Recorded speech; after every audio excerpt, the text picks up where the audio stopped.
우리는 성경을 읽고 그것을 깨달아가는 것은 놀라운 신비라고 생각합니다.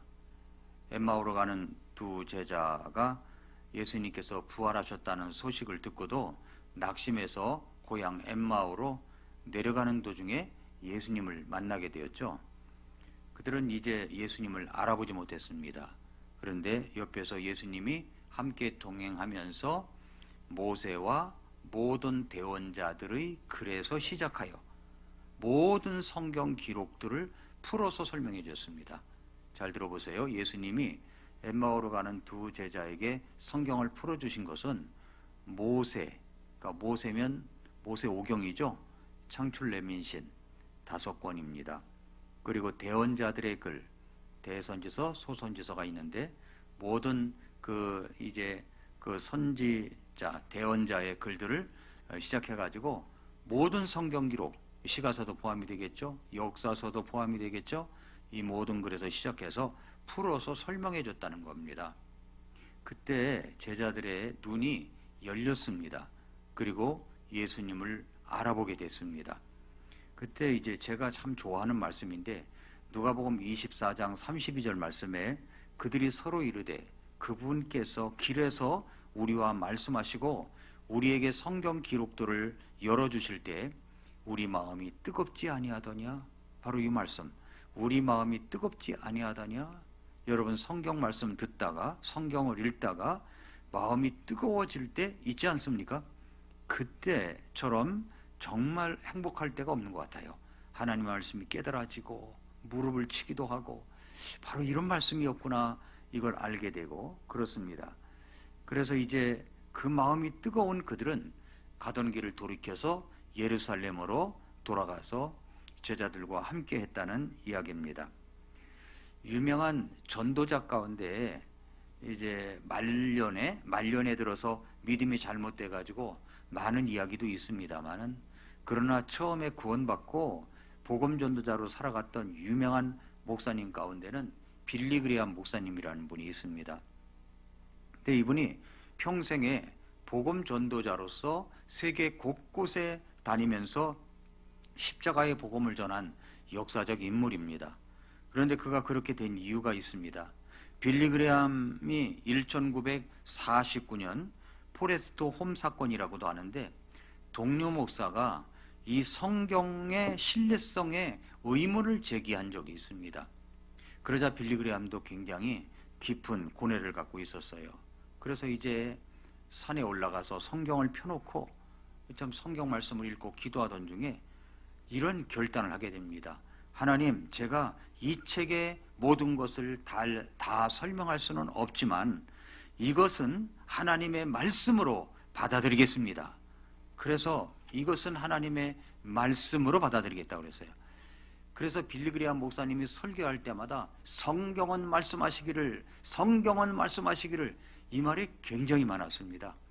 그래서 항상 성경은 말씀하시기를 하면서 말씀을 전하고 또 성경은 말씀하시기를 하면서 말씀을 전하고 그래서 LA 지역에서 그 수많은 사람들이 모인 집회에서 말씀을 전했는데 많은 사람들이 이 말씀의 은혜를 받고 감동을 받아서 변화가 되고 구원의 역사가 일어나는 그런 역사적 사건이 있었다고 전해 내려오고 있습니다.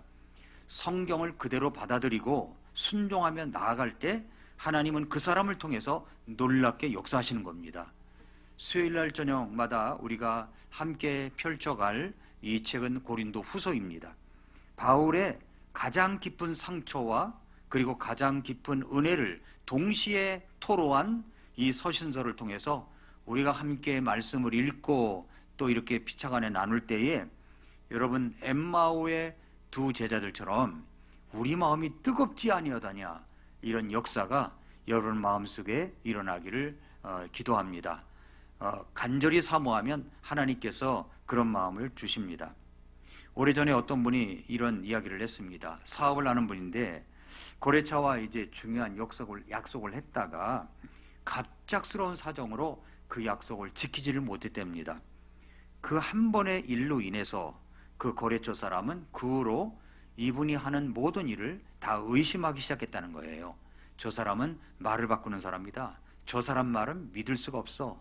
점점 더 확장되고 더 커지더니 저 사람은 신뢰할 수 없는 사람이다. 한번 약속을 어겼는데 이게 확장되어서 아예 신뢰할 수 없는 사람이라고 못을 받고 다른 사람들에게 말을 하고 다니고 그랬다는 거죠.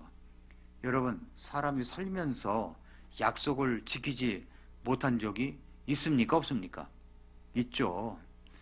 더군다나 부모님들은 얼마나 많아요. 자식들에게 뭐 이번 주일 지나면 어디 갈게, 뭐 사줄게, 그러다가 약속을 지키지 못해가지고 신뢰가 깨트리는 적이 얼마나 많습니까?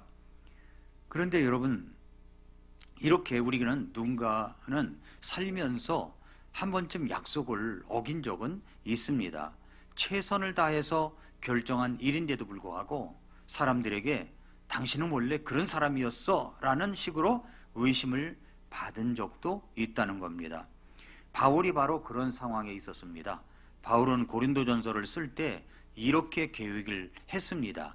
고린도전서 16장을 보세요. 한번 바로 전이니까 16장 5절부터 7절 말씀해 보니까 내가 마케도니아를 지나가므로 마케도니아를 지나갈 때에 이제 너희에게 가서, 그러니까 고린도에 간다는 얘기죠. 마케도니아에서 쭉 내려와 가지고 고린도에 간다는 말입니다.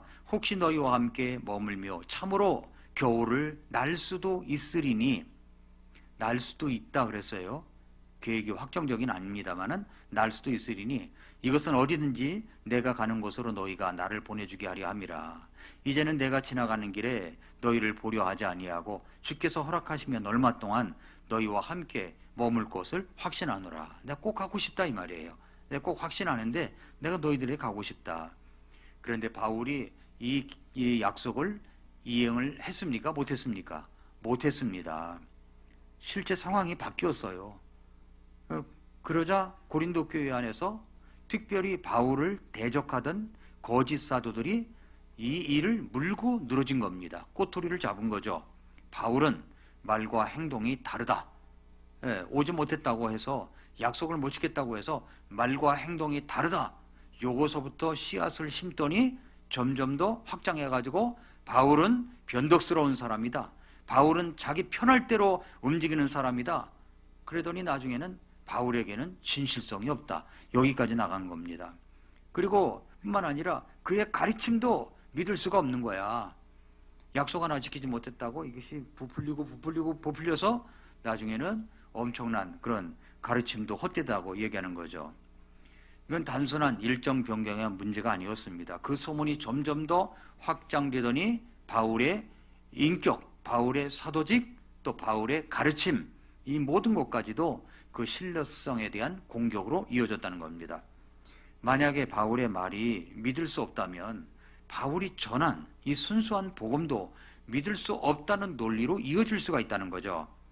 오늘 본문에서 바울은 이 오해에 대해서 변론을 합니다. 오해에 대한 이야기를 하는 거예요.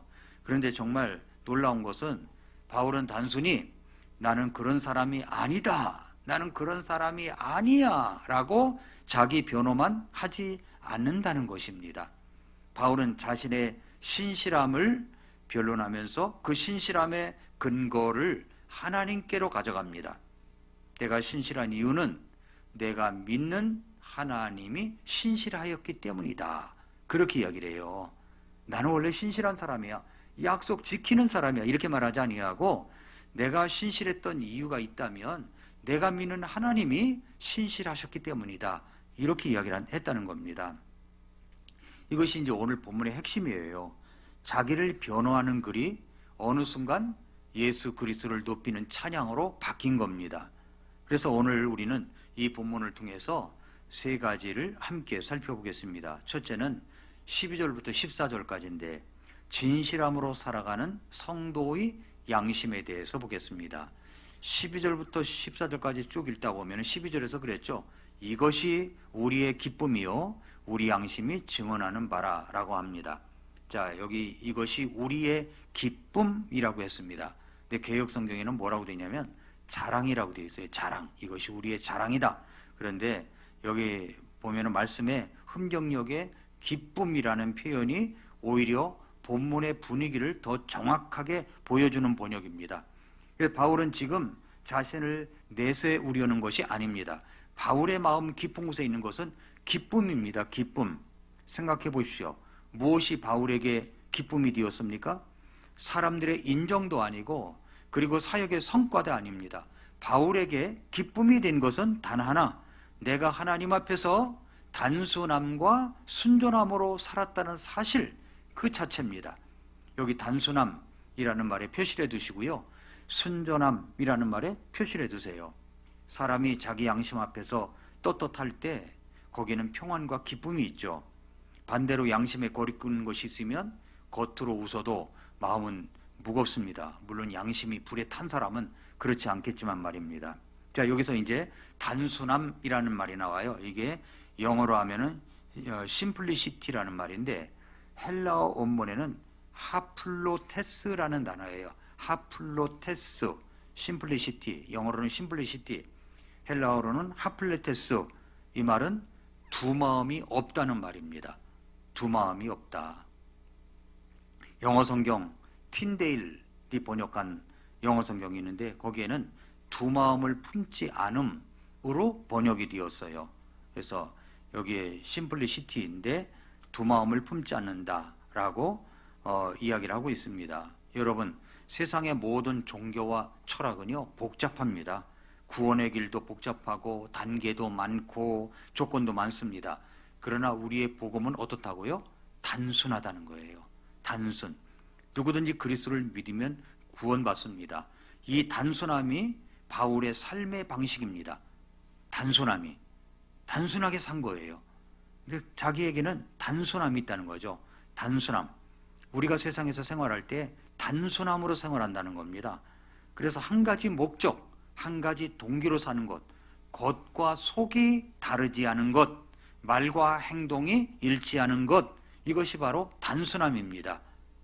두 마음을 품지 않는 거죠. 겉과 속이 일치하는 게 단순함이에요.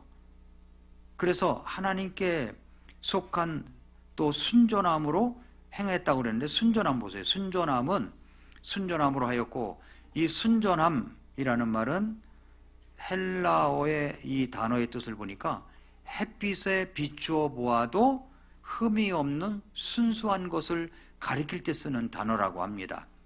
그러니까 당시 이제 도자기나 이제 직물을 거래할 때 흠을 감추기 위해서, 흠이 있으면 감추기 위해서 밀랍이나 염료로 덕칠을 하는 경우가 있었는데, 정직한 상인은요 그것을 밝은 햇빛 아래로 가져가서 보여주었다고 합니다.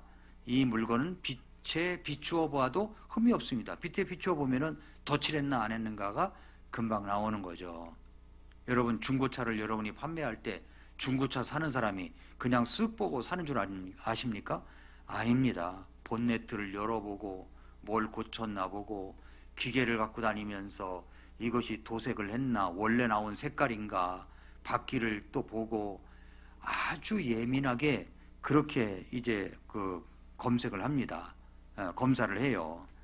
그러니까 여러분, 이게 덧칠했는가 안 했는가, 이것을 확실하게 이제 밝히는 것이 뭐냐면은 순전함이라고 하는 단어인데 이 물건은 빛에 비추어 봐도 흠이 없습니다 라고 하는 단어가 바로 순전함이라는 거예요. 단순함, 순전함. 그러니까 단순하다, 순전하다, 이 단어는 굉장히 좋은 단어입니다. 굉장히 좋은 단어예요. 바울은 말합니다. 나는 빛 가운데서도 부끄럽지 않다는 말입니다. 하나님의 성령의 빛이 자기를 비추어 봐도 부끄럽지 않다는 거죠. 내 동기와 행동을 하나님의 빛에 비추어 봐도 나는 거리낄 것이 없다는 겁니다. 그런데 이것은 바울 자신의 능력이 아닙니다. 12절을 보시면 육체의 지혜로 하지 아니하고 하나님의 은혜로 하였다라는 말씀이 나오죠. 그러니까 순전함은 인간의 노력에 의해서 만들어지는 것이 아니라 하나님의 은혜로 주어지는 겁니다. 하나님의 은혜로 순전함도 가질 수가 있고 하나님의 은혜로 단순함도 가질 수가 있는 겁니다. 그러니까 내가 단순하게 살아야지, 내가 순전하게 살아가야지, 이런 결단도 중요하지만 그것이 내 속에서 나오는 게 아니라 하나님의 말씀에 비추어서 생활하고 거리낌 없이 생활하려고 하고 노력을 하다 보면은 내 모습이 단순하게 보이고 순전하게 보인다는 말입니다. 그래서 12절에 이것이 우리의 기쁨이요 우리의 양심이 증언하는 바라라고 합니다. 양심은 우리 안에서 옳고 그름을 판단하는 하나님이 주신 기능입니다. 바울은 디모데전서 1장에서 양심이 화인 맞으면 믿음의 파손에 이를 수 있다고 디모데전서 1장 19절에 경고했습니다. 양심이 살아있고 깨끗하다는 것은 영적 건강의 매우 중요한 표지가 되는 겁니다. 잔 메가더 목사님은 이 말을 뭐라고 하냐면 사역자의 진실성이다. 진실성이라는 단어가 인테그리티라고 하는데 이게 어려운 단어입니다. 인테그리티, 진실성, 순전함이라고 번역이 되기도 하는데 사역자가 사람들의 평가나 비방에 흔들리지 않을 수 있는 유일한 기초는 하나님 앞에서 깨끗한 양심을 가지고 가르치는 겁니다. 사람들의 칭찬이 사역자를 세우는 게 아니에요. 사람들의 비난이 사역자를 무너뜨리는 것이 아닙니다. 하나님 앞에서의 정직함이 사역자를 세우는 겁니다. 그리고 그 정직함은 결국 본문이 말하는 기쁨으로 이어지는 거죠. 여러분, 이것은 사역자에게만 적용되는 것이 아닙니다. 우리 모두에게 적용됩니다. 직장에서, 가정에서, 여러분이 교회 안에서 사람들이 알아주든 알아주지 않든 우리가 정말로 하나님 앞에서 떳떳한 삶을 살고 있는지 돌아볼 줄 알아야 된다는 거죠. 이제 예를 들어 보겠습니다. 어떤 사람이 이제 사업을 하면서 정직하게 세금을 신고했습니다. 예, 세금 낸다고 하는 것이 어떤 때는 아깝게 생각되고 왜 이렇게 많은가 생각되기도 하지 않습니까? 그런데 정직하게 세금을 냈어요. 신고를 했습니다. 그런데 주변 사람들 보면은 다 적당히 줄여서 신고하면서 이제 정직하게 내는 사람을 향하여 너 이렇게 뭐 손해보고 사느냐, 요령껏 살아라, 이런 이야기를 합니다. 그러나 하나님 앞에 정직하게 살려고 했던 그 사람 마음에는 흔들리지 않는 뭐가 찾아오냐면 평안과 기쁨이 있다고 하는 겁니다. 왜 그렇습니까? 사람들의 평가가 아니라 하나님 앞에서의 양심이 그에게 기쁨을 주었기 때문입니다. 시간이 지나서 다른 사람들의 문제가 드러났을 때 오히려 이 사람의 신뢰는 더욱더 굳건해질 수가 있게 되는 거죠. 성도 여러분, 단기적으로는 정직하게 산다는 것이요, 손해를 볼 때가 많아요. 그러나 빛 가운데서 서 있는 사람의 마음에는 세상이 줄 수 없는 기쁨이 있다는 겁니다. 그래서 12절에서 이 기쁨에서 한 걸음 더 나아가서 14절에서 또 다른 차원의 기쁨을 이야기합니다. 14절 보니까 주 예수님의 날에, 언제예요? 12절의 기쁨은 지금 현재의 기쁨이죠. 근데 14절의 기쁨은 언제의 기쁨입니까? 주 예수님의 날에, 예수님이 다시 오실 때 너희가 우리의 기쁨이 되는 것 같이 우리도 너희 기쁨이 되는 것이라. 그러니까 12절에도 기쁨이라는 단어가 나오고 14절에도 기쁨이라는 단어가 나오는데 서로 연결되어 있는 겁니다. 양심이 떳떳할 때 누리는 오늘의 기쁨이 주님의 날에 누릴 영원한 기쁨이 될 수가 있다. 이렇게 연결되는 겁니다. 그래서 13절을 보니까 우리는 너희가 읽거나 인정하는 것 외에 다른 어떤 것들을 너희에게 쓰지 아니하노라. 또한 너희가 부분적으로 우리를 인정한 것 같이 너희가 심지어 끝까지 인정하기를 바라는 것은 이것이니 라고 합니다. 이것은 부분적으로 라는 표현이 나오는데 이것은 고린도 교회 모든 사람이 바울을 인정하는 것이 아니라 일부만 인정했다는 의미로 생각하기도 합니다. 여전히 거짓 사도들의 영향 아래서 바울을 의심하는 사람들이 있었습니다. 그런데 또한 바울의 사역이 그들 구원의 일부가 되었다는 의미예요. 그들 구원의 일부. 바울이 그들에게 복음을 전했고 그들의 믿음의 여정이 바울이 함께 있었습니다. 바울이 진정으로 바라는 것은 뭐냐면 주 예수님의 날에 서로가 서로의 기쁨이 되는 겁니다. 내가 여러분의 기쁨이 되고 여러분의 기쁨이 나의 기쁨이 되고 이렇게 서로의 기쁨이 되는 거예요. 그 기쁨은 지금 정직하게 살아가고 단순함과 순전함으로 살아가며 정직하게 살아갈 때 오는 기쁨이 서로 쌓여서 나중에 주 예수님의 날에 진정한 기쁨이 될 수 있다, 이 말씀을 하고 있는 겁니다. 사랑하는 성도 여러분, 우리가 이제 우리가 전도한 사람, 우리가 양육한 사람, 우리가 함께 신앙생활하며 서로 격려한 사람들이 있습니다. 그 관계는요, 이 땅에서 끝나는 게 아닙니다. 주님 앞에서 우리는 서로를 보며 기뻐할 겁니다. 주님 앞에까지 가는 거예요. 지금 여러분 곁에 있는 사람, 여러분이 함께 기도하고 함께 봉사하는 사람, 그 사람이 어쩌면 천국에서 여러분의 기쁨이 될 수가 있다는 겁니다. 그리고 여러분도 그 사람에게 그런 기쁨이 될 수가 있는 거죠. 오늘 양심에 떳떳하면서 흘러나오는 기쁨, 주님의 날에 영원한 기쁨, 이 두 가지의 기쁨을 바라보면서 오늘을 살아갈 때 단순함과 순전함으로 살아가야 된다, 이 말씀을 오늘 우리에게 주시고 있습니다. 자, 이것이 이제 첫 번째 이야기였습니다. 두 번째는 뭐냐면 사도 바울이 이제 자기가 계획을 변경했던 이유를 이제 이야기하고 있는 겁니다. 15절부터 22절까지예요. 그런데 변경된 계획의 배경이 있다는 거죠. 원래 계획은 마케도니아를 거쳐 고린도로 가는 것이었습니다. 여러분 머릿속에 지도가 떠오르는데 마케도니아 하면 어디쯤이고 고린도 하면 어디쯤인가 그려집니까? 그려지세요? 예, 그걸 여러분이 성경책 맨 끝에 가면은 지도가 나오는데 그 지도를 보면은 그 내용이 나옵니다. 성경도 지도, 그 사도 바울의 2차 전도 여행 지도에 보면은 그 지도가 나와요. 마케도니아에서 고린도를 간다는 이야기죠. 근데 그런 계획이 이제 서론에서 읽어드린 것처럼 16장 5, 6절에 고린도전서 16장 5, 6절에 나와 있습니다. 그런데 실제로는 계획이 바뀐 겁니다.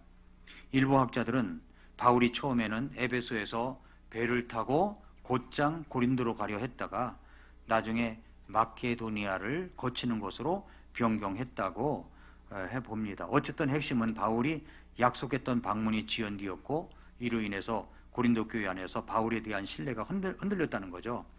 1장 23절을 보면은 바울이 방문을 연기한 진짜 이유가 나옵니다. 더욱이 내가 하나님을 불러 내 혼에 대하여 증언하시게 하노니 너희를 아끼기 위해 내가 아직까지 고린도에 가지 아니하였노라. 가지 않은 이유가 뭐라고요? 너희를 아껴서 안 갔다는 거예요. 너희를 아끼니까. 이게 무슨 말이냐면 바울이 만약 그때 고린도에 갔다면 교회의 죄 문제, 그러니까 거짓 사도들의 영향, 도덕적인 문제, 이런 것들로 인해서 너무 이제 마음이 아프니까 아주 가혹한 책망을 했을 수밖에 없다는 거죠. 그런 것에 대해서. 근데 바울은 그것을 원하지 않았어요. 그래서 좀 더 관망해야 되겠다, 좀 더 기다려봐야 되겠다, 이런 생각이 있었던 거죠. 사랑하기 때문에 관계가 더 상처받기 전에 시간을 두기로 한 것입니다. 이것이 근심 가운데 한 방문을 피하고자 한 결정이었습니다. 여러분, 부모님이 자녀를 너무 화가 난 상태에서 혼내면 어떤 일이 일어납니까? 묵은 감정까지 다 나오는 거예요. 그냥 옛날 일까지 다 꺼내가지고 야단치잖아요. 이번 일로만이 아니라 넌 옛날에도 그랬고 전에도 그랬고 이러면 뭐 부부싸움 할 때도 그러잖아요. 그것만 이야기해야 되는데 거슬러 올라가고 역사를 거슬러 올라가서 다 끄집어내서 종합적 세트로다가 막 한 방만 쏠 걸 갖다가 한 12방 쏘고 그렇게 해서 부부싸움이 전쟁으로 벌어지고 그것이 이제 냉전으로 벌어지고 그런 경우가 얼마나 많습니까? 그렇죠? 너무 화가 나면 좀 식힐 필요가 있는 겁니다. 너무 화가 나면 말이 거칠어지고 그 말이 나오는 것마다 상처가 되고 남죠.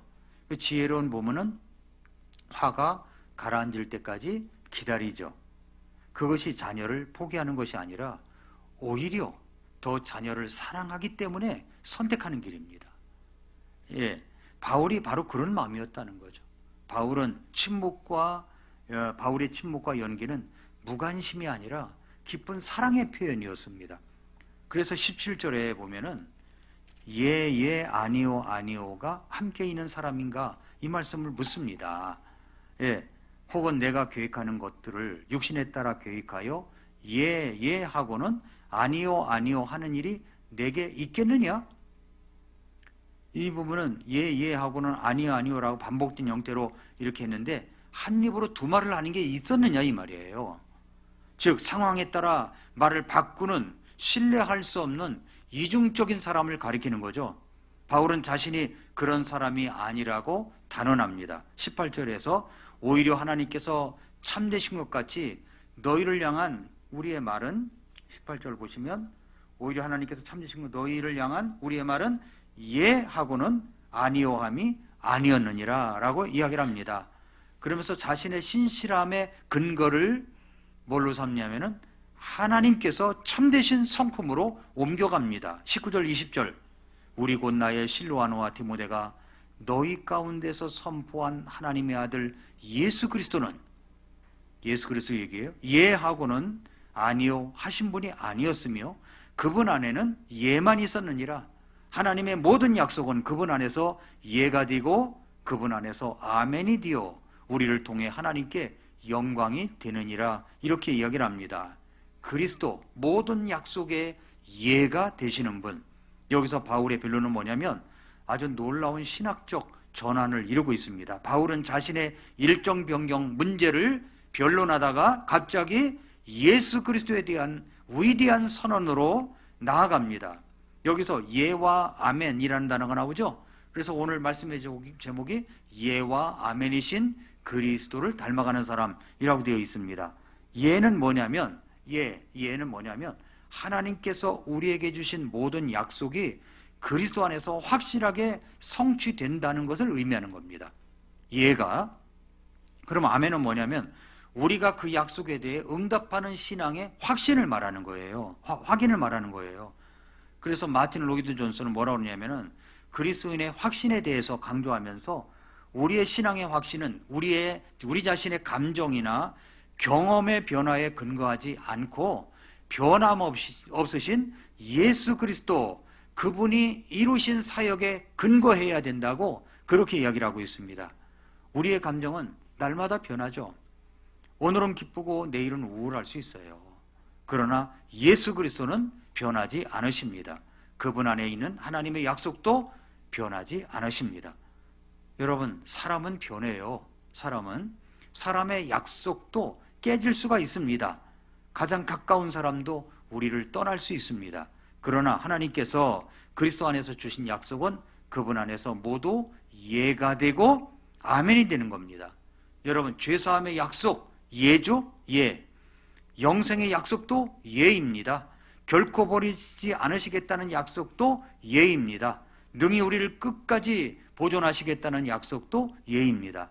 그래서 찰스 스윈들 목사님은 그리스도인의 삶에서 환경이 흔들릴 때 붙들 것은 환경의 변화가 아니라 하나님의 성품의 불변성이다 라고 이야기를 했습니다. 환경은 매일 바뀌어요. 건강도 바뀌고요, 재정도 바뀌고요, 인간관계도 오르락내리락 합니다. 그러나 하나님은 어제나 오늘이나 영원토록 동일하신 분이십니다. 생각해 보십시오. 우리가 인생에서 가장 힘들 때가 언제죠? 무언가 확실하게 믿었던 것이 흔들릴 때가 아닙니까? 건강했는데 갑자기 진단을 받았는데 참 어려움이 있어요. 또 안정적이라고 생각했던 직장에서 갑자기 해고 통보를 받았을 때 어려움을 겪습니다. 믿었던 사람에게 배신을 당할 때도 그래요. 그 모든 것이 흔들릴 때 우리에게는 흔들리지 않는 단 하나가 필요한데 그것이 바로 예수 그리스도는 예와 아멘이신 분이라는 겁니다. 예도 되고 아멘이신 분, 그 하나님의 약속이라는 거죠. 21절 22절 보면은 한편 우리를 너희와 함께 그리스도 안에서 굳게 세우시고 우리에게 기름을 부으신 분은 하나님이신데 그분께서 또한 우리를 봉인하시고 우리 마음속에 성령을 보증으로 주셨느니라. 여기 봉인이라는 단어가 나오고 보증이라는 단어가 나오죠. 여기에 세 가지 동사가 나와요. 굳게 세우시고 기름을 부으시고 봉인하시고 보증으로 주셨다 이 말입니다. 굳게 세우시고 라는 말은 이것은 법적 용어입니다. 법적, 상업적 용어로서 계약을 확정하고 보증한다는 의미로 사용된 단어가 굳게 세우심이에요. 굳게 세우심. 우리의 구원은 하나님이 굳게 세우신 겁니다. 우리 구원은 흔들리잖아요. 이건 법적인 겁니다. 굳게 세우셔서 확정된 계약입니다. 그 다음에 기름 부으심. 구약시대에는 왕과 제사장과 그리고 대언자에게 기름을 부었죠. 그러나 신약시대에는 모든 믿는 자가 구원받을 때 성령의 기름 부음을 받은 겁니다. 구원받을 때 기름 부음을 따로 받는 게 아닙니다. 성령 침례는 따로 받는 게 아니에요. 성령 침례는 이미 구원받을 때 그때 받는 겁니다. 이것이 신약 성도의 놀라운 특징이죠. 그 다음에 봉인과 보증. 봉인하시고 그랬는데, 봉인하다라는 말은 소유권을 나타내는 도장 찍는 걸 말하는 겁니다. 도장을 찍어야 돼요. 옛날 상인들은 물건의 주인은 나다라는 표시이자 이 물건은 안전하게 보호받는다는 보증이었습니다. 그리고 보증, 아라본이라는 이 단어는 이 상거래에서 사용된 단어였는데 계약금이나 착수금을 의미해요. 내가 어떤 거래를 할 때 계약금을 걸죠. 계약금을 걸었다는 건 뭡니까? 먼저 지불하면 나머지 금액도 반드시 지불하겠다는 약속입니다. 그것이 뭐냐면 보증이라는 거예요. 보증. 즉 성령께서 우리 마음속에 거하시는 것은 하나님께서 우리를 위해서 예비하신 완전한 구원의 첫 계약금이라는 겁니다. 계약금. 그래서 에베소 1장 13절 14절도 뭐라고 그러냐면은 너희도 진리의 말씀 곧 너희의 구원의 복음을 들은 뒤에 그리스도를 신뢰하였고 너희가 믿은 뒤에 또한 그분 안에서 약속의 저 거룩하신 영으로 봉인되었는데 이 영께서는 값주고 사신 그 소유물이 구속받을 때까지, 잘 들어보세요, 구속받을 때까지 우리 상속 유업의 보증이 되사. 자, 보증이라는 말이 아라본이라는 말인데 계약금과 같다고 그랬죠. 그러니까 계약금과 같은 것인데 하나님의 영광을 찬양하게 하시느니라. 그 소유물이 구속받을 때까지 우리 상속 유업의 보증이 되사, 계약금이 되사, 그 말이에요. 계약금이 되사 하나님의 영광을 찬양하게 하셨다, 그 말입니다. 우리 마음속에서 성령님이 바로 그 보증입니다. 보증. 성령님이 계시는 것은 우리에게 구속의 날까지 우리를 붙잡아 주시는 거예요. 이것은 하나님의 소유라는 겁니다. 하나님의 도장이 찍혀 있는 거예요. 그래서 우리 마음속에 계신 성령님이 그 보증입니다. 보증.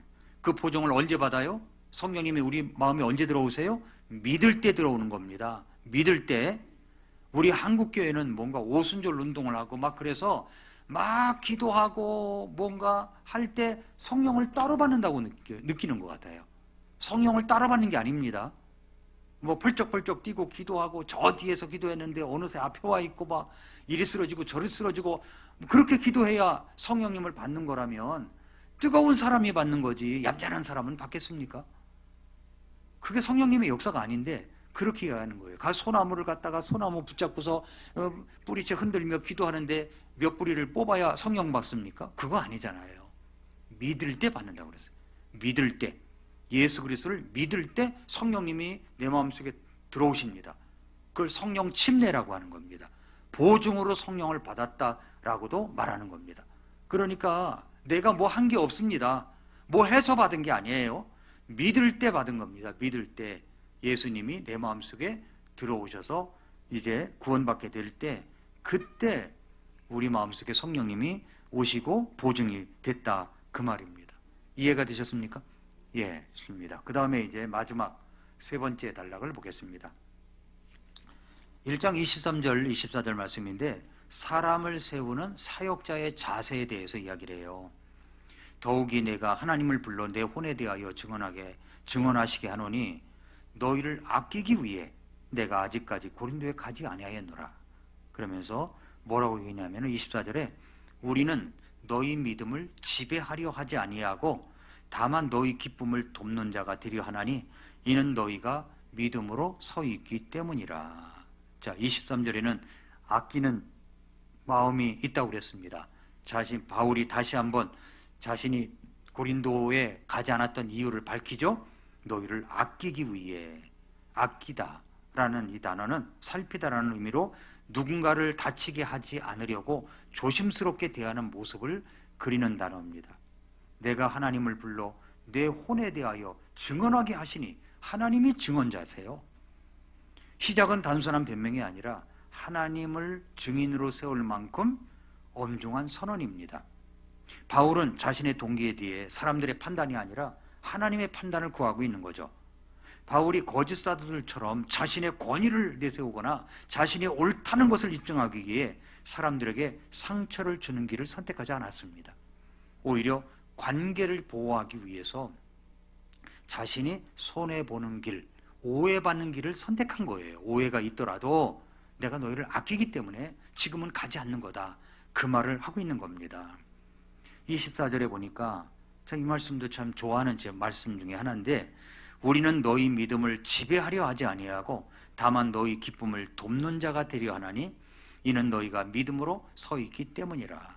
이 구절은 사역자와 성도의 관계에 대한 매우 중요한 원리를 담고 있는 구절입니다. 우리는 너희 믿음을 지배하려 하지 아니하고, 여기에서 지배한다라는 이 단어는 무슨 단어냐면은 키르요멘이라고 하는 이 헬라어인데, 주인 노릇하다, 지배하다, 이런 뜻이 있어요. 그러니까 다른 사람의 믿음에 대해서 내가 주인 노릇한다는 거죠. 여러분 성도님들의 믿음에 대해서 목사가 주인 노릇하려고 하는 거예요. 주인 노릇하려고 하는 거예요. 너 믿음이 왜 그 모양이야? 믿음 똑바로 해야지, 막 하는 거예요. 믿음의 지배자가 되는 겁니다. 믿음에. 그런데 사도 바울이 뭐라고 그랬어요? 그런 믿음의 지배자가 되기를 원하는 게 아니라는 겁니다. 오히려 뭐라고 얘기합니까? 여기에서 이제 다만 너희 기쁨을 돕는 자가 되게 하려는 거예요. 돕는 자예요. 그러니까 저는 여러분의 믿음을 돕는 자지 지배하는 자가 아닙니다. 여러분의 믿음을 지배한다고 할 것 같으면요, 잘 나오던 사람이 예배를 빠지고 믿음이 좀 내려간다, 그럼 그냥 두겠습니까? 그 집 앞에 가서 며칠 밤을 갖다가 텐트를 치고 있다고 할지라도 내가 믿음을 똑바로 잡아놔야 되겠다 해가지고 가서 아마 그 아파트 앞에 뭐 주차장에 거기 텐트를 치더라도 만나야 되겠다고 아마 그럴지도 몰라요. 그건 지배자가 되는 거죠. 그게 아니라 돕는 자가 되는 거예요. 본인이 선택하기를 안 나오고 막 그러는데 열심히 이제 말씀을 주고 들으라고 하고 해서 이거 돕는 자 아닙니까? 매일 아침 여러분에게 말씀을 제공하는 것도 돕는 자가 되기 위한 저의 최선입니다. 그거 안 해도 상관이 없어요. 주일날 설교하죠. 주일날 오전 오후 설교하죠. 수요일날 설교하죠. 이것만 준비하더라도요 굉장히 벅차요 사실은.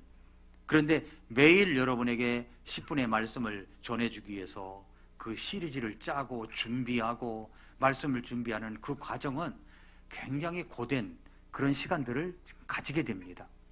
그러면 어떻게 합니까? 그러면은 우리가 예수님 안에서 여러분을 돕는 자가 돼야지, 돕는 자가 되기 위해서 그렇게 한다는 거죠. 지배하는 자가 아니라는 겁니다. 사도 바울의 이 말씀을 저는 참 깊게 새기고 바로 이거다라고 하는 그런 믿음을 갖고 있습니다. 베드로전서 5장 1절부터 4절을 한번 열어보세요. 베드로전서 5장 1절부터 4절. 베드로전서 5장 1절부터 4절에 보면은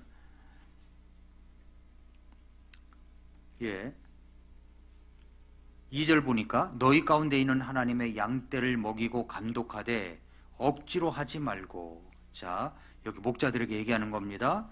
하나님의 양떼를 먹이고 감독하되 억지로 하지 말고 자진해서 하며 더러운 이익을 위해 하지 말고 준비된 마음으로 하며 하나님의 상속 백성 위에 주인처럼 군림하지 말고, 이게 주인처럼 군림한다는 것이 믿음을 지배하려 하는 모습하고 똑같은 겁니다.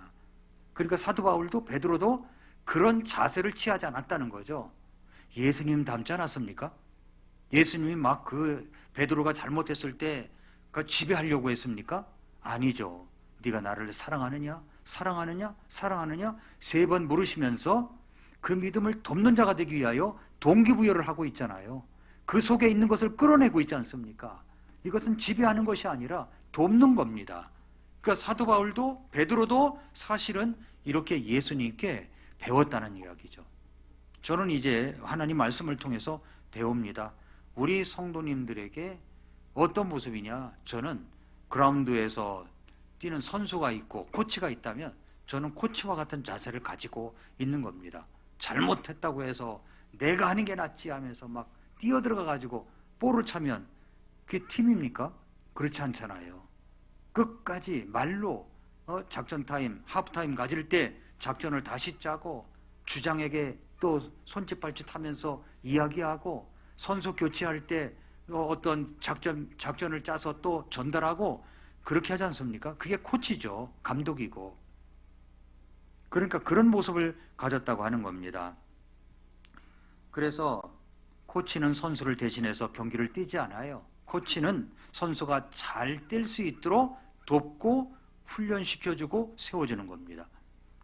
생각해 보십시오. 어떤 운동 경기에서 코치가 시합 도중에 직접 들어가면 어떻게 되겠습니까? 될 수가 없다는 거죠. 그러므로 여러분, 신앙도 마찬가지라는 겁니다. 목회자나 신앙의 선배가 누군가의 신앙생활을 대신 살아줄 수가 없습니다.